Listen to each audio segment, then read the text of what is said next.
Assalamualaikum warahmatullahi wabarakatuh. Perkenalkan, nama saya Zainal Mahmuda dari Fakultas Agama Islam, jurusan Syariah, Prodi Awal Saksiyah.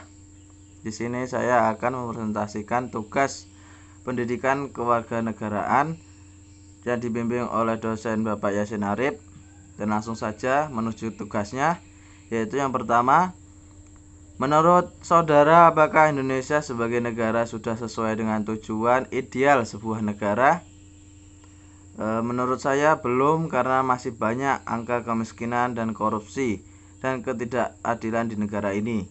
Yang kedua, apa yang dimaksud dengan konstitusi dan manfaatnya bagi sebuah negara?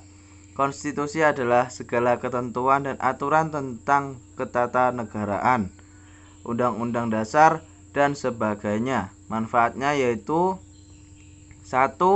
Menentukan pembatas terhadap kekuasaan sebagai suatu fungsi konstitusionalisme. 2. Memberikan legitimasi terhadap kekuasaan pemerintah.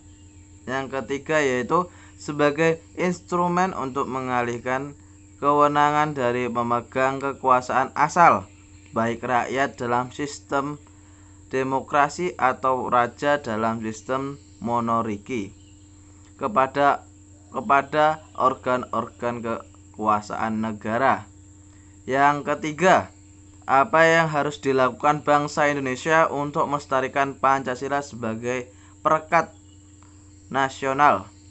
Yaitu yang pertama, mengembangkan sikap atau perilaku yang berkaitan dengan sila 1 sampai sila ketiga.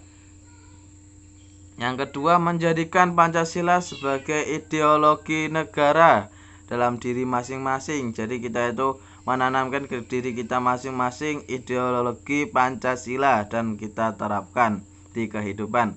Yang ketiga, menumbuhkan persatuan dan kesatuan.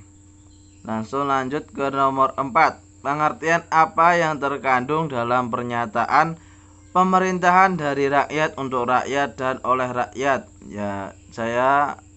Menurut saya yaitu rakyat adalah pemegang kekuasaan tertinggi dalam suatu pemerintahan, di mana masing-masing dari mereka memiliki hak yang sama dalam upaya mengatur kebijakan pemerintahan.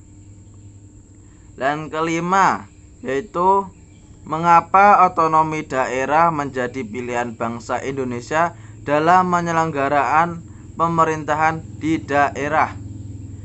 Jadi menurut saya, mengapa otonomi daerah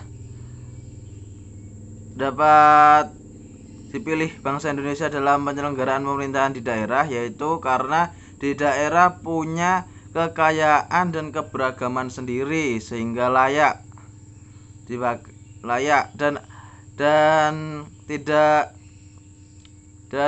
menikmati hasil kekayaan alam dan ragam kebudayaannya sendiri untuk memperkaya pendapatan asli daerahnya. Jadi tidak menggunakan otonomi daerah itu, menurut saya, sepengetahuan saya, ya, kalau misalnya ada yang salah tolong dibenarkan.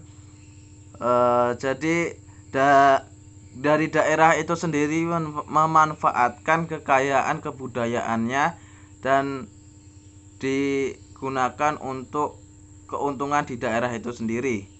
Jadi seperti itu. Terima kasih. Apabila ada salah-salah kata atau ucapan saya ada yang menyinggung bagi semuanya, tolong mohon maaf. Sekian dari saya. Wassalamualaikum warahmatullahi wabarakatuh.